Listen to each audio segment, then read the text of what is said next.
have a health alert for you. Today, the American Lung Association released a new report talking about the state of the air in our country. That includes findings in our area. Western Mass News reporter Matt Price has the details.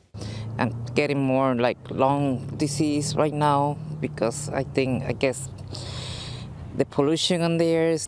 Sandra Cruz and several members of her family deal with asthma and has been concerned about the air quality for a while.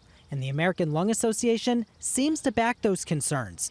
On Wednesday, the ALA released their annual State of the Air report, which gives us a glance at the latest quality assured air quality data between the years 2021 and 2023.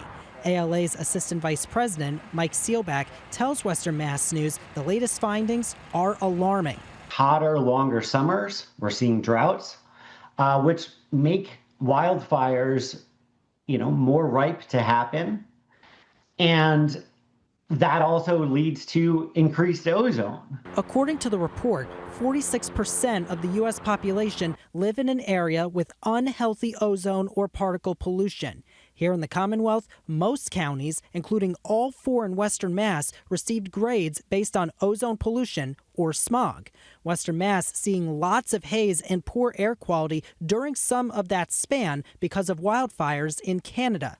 Hampden County receiving a C for high ozone days, while the rest of Western Mass got a B. As for particle pollution, that usually comes from wildfires, coal-fired power plants, diesel engines, and other sources. In the short term, Hampden, Franklin, and Berkshire counties received a D, while Hampshire got a C. Each of those counties, though, passed when it came to year-round particle pollution. And Seelbach says that can impact everyone, not just those who deal with asthma or other health issues.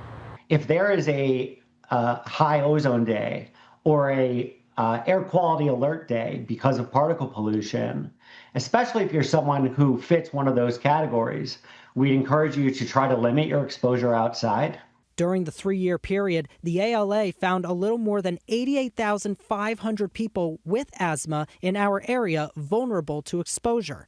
While it's unclear what this summer will bring in regard to dry weather and fire situations, Cruz is hoping she and the rest of her family stay healthy. Hopefully, this year, everything gets better. In Chicopee, Matt Price, Western Mass News.